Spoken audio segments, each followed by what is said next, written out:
Chapter 20 on Lamas, Empire in Peace and Stability, Perpetually. In previous chapter, we said that in On Lamas, the Qianlong Emperor expounded the disadvantages of the Taoku reincarnation system, 率出一族. Taokus were always born in the same family. And it is also addressed that reform has to be implemented. But how? With this question in mind, we need to review how the reincarnation was operated previously. Firstly, child candidates were pitched on. Then the four great monasteries of Tibet, Sera Monastery, Japon Monastery, Ganden Monastery of Lhasa, and the Tashilompo Monastery of Shingatsa appointed the Taokus respectively. A primitive divination ritual of Tibet would be held. Namely, the four protectors of the Buddha truth would precede divination. Which child candidate was the incarnate Lama? Does it sound like the case of a beads calling? Intrinsically, they are quite similar as the case that all the beads judges get well along with each other. It's true that there are several child candidates, but the manipulation elasticity is huge on whom to select. The malpractice on secret manipulation are apparently of inevitability. In this mechanism, there are two major disadvantages. Firstly, all the child candidates can be manipulated purposely, meaning you may select whomever you think is eligible. This step is relatively difficult, as big families are usually dwell quite near. Thus, it is not persuasive to select 5 child candidates that are from one village. That's too obvious. You had better select the candidates from places with certain distance, say one from Qinghai, one from Xikang in Tibet, and one from Mdozong. As long as the distance is deemed as a factor, it is hard to render the chance of child based on your will, right? Drawing a step back. Even if your relatives from the big families dwell various places with distance, you cannot foresee at that very time period babies are about to be delivered coincidentally. This is one disadvantage on candidates. The other disadvantage derives from the operation mechanism of the system. To collude in the bidding, it is relatively easy to bribe the 4 protectors. As long as you've aligned with these 4 great monasteries, Sera, Japon, Ganden, Tashilompo, with bribery, it will be effortless to proceed. 率出一族 is manipulated by the latter means. Obviously, it is easier to collude the 4 protectors than to control the child candidates. Eventually, here comes the solution designed by the Qianlong Emperor. The Qianlong Emperor says, how can be Buddhas of selfishness? These disgraceful manipulations are definitely not allowed. Hereby, an edict is pressed that 1 golden urn is to be made and delivered to Tibet. The reincarnate Taoku will be decided through drawing lots from the golden urn. Namely, the identification of Buddhas are of nonsense to be proceeded via underhand secret dealings. Therefore, I have no other options but to terminate the collusion. Now I am delivering a golden urn for you to draw lots to identify the reincarnate Taoku going forward. Equipped with this approach, one of the 2 disadvantages is overcome, right? In other words, the means of collusion in the bidding is cut. Instead, you have to draw lots, or you may give an attempt on the alternative cheating way, to make all the child candidates be from your families, which would lead to a satisfactory result to you anyway. Will this system of drawing lots from the golden urn eradicate the disadvantages thoroughly? The answer is no, as the emperor is aware of that uncertainty. The Qianlong Emperor is a pragmatic man, as he says, though it cannot eradicate the disadvantages completely. It is comparatively fair than being manipulated by malpractice. In other words, Drawing lots from the golden urn is not the best mechanism indeed. However, it is an optimized approach compared with the individual manipulation in the past, which revealed his awareness of the fact that this matter had been deliberately operated by individuals in the past. Then why does the system of drawing lots from the golden urn hold defects still? Why can't it eliminate all the cheating possibilities? Because there is still a flaw, which is the chance of the feasibility to manipulate the child candidates. Difficult, but still possible. For instance, it is challenging to designate 5 child candidates from the same family, but 2. Yes, it is doable. It mirrors a type of pseudo-democracy that looks advanced politically by stating, "I am democracy in disguise."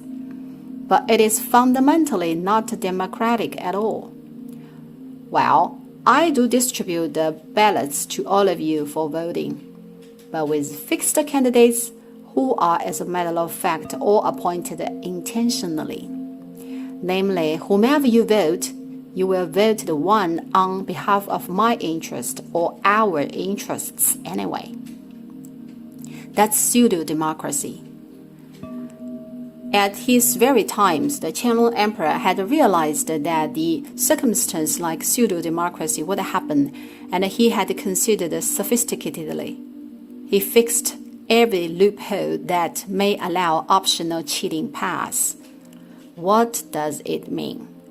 As even the lot casting is executed by using the golden urn, you can still manage to proceed the lot drawing by fraud. Drawing lots from the golden urn is theoretically impeccable, as virtually you can't play any tricks. But what if you play tricks on site? For example, you mark the ivory label, right? Anyone who plays mahjong is familiar with the skill that you may know exactly what one certain mahjong tile is by rubbing with finger. It can be identified without flipping over. System of drawing lots from the golden urn has a formal procedure. First, the Taoku envoys from the major monasteries need to proceed the devotion for 7 days by chanting sutras. Then the Grand Minister resident of Tibet and all the Grand Hutuktu based in Tibet need to present them in person, concurrently, and come to the statue of Shakyamuni in Zhongkang Temple. And the child candidate's information like names, birth month, and year are written on the ivory labels in 3 languages in scripts: Mandarin language, Han Chinese, and Tibetan. Then the lot is casted. The one who presides the identifying procedure must be either the Dalai Lama or Banchan Erdeni, since they are alternate teachers and students in reincarnation. At least one of them should be presented to host the procedure on identifying the transformed body. Besides, the Grand Hutuktu should be on site as well. Additionally, the Grand Minister resident of Tibet must witness every step of the whole procedure, as he is obliged to record the entire procedure and report to the imperial court. Well, confronting so many Taokus, the Grand Minister resident of Tibet, and the statue of Shakyamuni of Zhongkang Temple, what is the spectacle called in Chinese? Witnessed by both God and man. With the witness of God and man, who dares to cheat? Since the system is implemented, never a case that several Taokus are from the same family has taken place. Upon the system Jingping Ceqian took effective, 3 Banchan Erdeni and 3 Dalai Lama have been selected by lots drawing. Were there any exceptional cases? Yes, there were 2 Taokus identified without drawing, as each of them is the only candidate at his time period. The urn used in the process, 金瓶侧签, is called the golden urn, Chinese 金奔八瓶, It is actually a religious ritual implement called the gold band Pakistan urn, imitating a Dharma vessel used for the consecration of Tibetan Buddhism. Speaking of Tantra, consecration is needed for every step of tantric conduct. The initial consecration is called vessel consecration, in which this gold band Pakistan urn is used. The gold band Pakistan urn actually has a cattle mouth. The golden urn is reshaped by enlarging and lengthening the gold band Pakistan urn and removing the cattle mouth. This shape was designed by the Qianlong Emperor himself, and the workshop made 2 golden urns at once. It is over 30 centimeters tall, with an image presentation on the urn's waist called the mantra of the Kala Chakra, which is known as the Kala Chakra tenfold power symbol in Han areas. Mantra of Kala Chakra means the wheel of time. The rotation of the wheel of time means smashing the old and the new will commence. It comprises 7 Sanskrit scripts and 3 patterns that represent Kamadhatu, desire realm, Lubhadhatu, material realm, Alubhadhatu, formless realm. You may see the real object in the Banchan building. 5 ivory labels are for lot drawing, which are used for each identifying procedure according to the number of candidates, and sometimes there are 2 child candidates, and sometimes 3.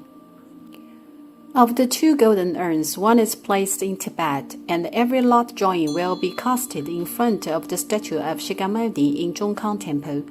It is specialized to take charge of drawing for the reincarnation of Dalai Lama and Banchan Erdeni. The other one is placed in Jietai Building, number 22 on layout, instead of Banchan Building, number 23 on layout. It is also utilized to proceed the lot drawing in front of the statue of Shakyamuni in the Yonghe Hall, number 17 on layout. For what? For the identification on reincarnation of Turks of areas excluding Tibet. For example, Gansu, Qinghai, Mongolia, Sichuan, bordered by Tibet, Wutai Mountain, etc. Talkus of these areas are determined by the golden urn in the Yonghe Palace, which manifests the religious status of the Yonghe Palace. Since then, drawing lots from the golden urn enchanged the solid religious policy of the Tibetan Buddhism that is named as the religious policy of Talku reincarnation. To summarize, the first half of Our Lamas is to demonstrate the national policy, to advocate the Yellowhead sect, while the second half is to deploy the religious policy of Jinping Ceqian. The purpose in religion is to reorganize the chaotic situation of Talku reincarnation thoroughly. How about the political aim? As the emperor, the Qianlong Emperor has his own political aim definitely. It is not just the chaotic religious procedure is concerned. He has his own mission as the son of the heaven and has the ambition full of fortitude rooted in the depths of his heart. He exclaimed belief in the end of Our Lamas. All the Mongolians, either of the Yuanming dynasty or of my great Qing, should either be deterred by the majesty of my dynasty or embrace the imperial grace.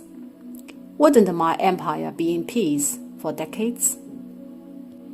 This is a destructive question in terms of the syntax of classical Chinese prose. A politician will do whatever it takes to achieve one's strategic target, peace and stability.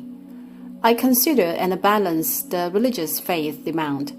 You Mongolians should be satisfied now, either be deterred by the majesty of my dynasty or embrace the imperial grace. Can peace for decades be paid in return? In other words, it is a sort of a roar from the Qianlong Emperor to declare that all I am doing is to ensure the Mongolia be in peace for decades. The Qianlong Emperor presses the ultimate aim of the religious reform with Jinping Ceqian in the end of Our Lamas. Just one sentence. 和内外蒙古之愿，安葬即藩。定国家清平之基于永久。Fulfilling the will of the Mongolia, 漠南 and 漠北。Comforting the Tibet and soothing the Western vassals by deploying the religious reform. I am obliged to navigate my empire, be in peace and stability, perpetually. This is the authentic and ultimate intention of Ang Lamas. I was about to interpret it, but am feeling it is absolutely unnecessary. I would repeat it in the original classical Chinese to end this chapter. Fulfilling the will of the Mongolia, 漠南 and 漠北. Comforting the Tibet and soothing the Western vassals by deploying the religious reform. I am obliged to navigate my empire, be in peace and stability, perpetually.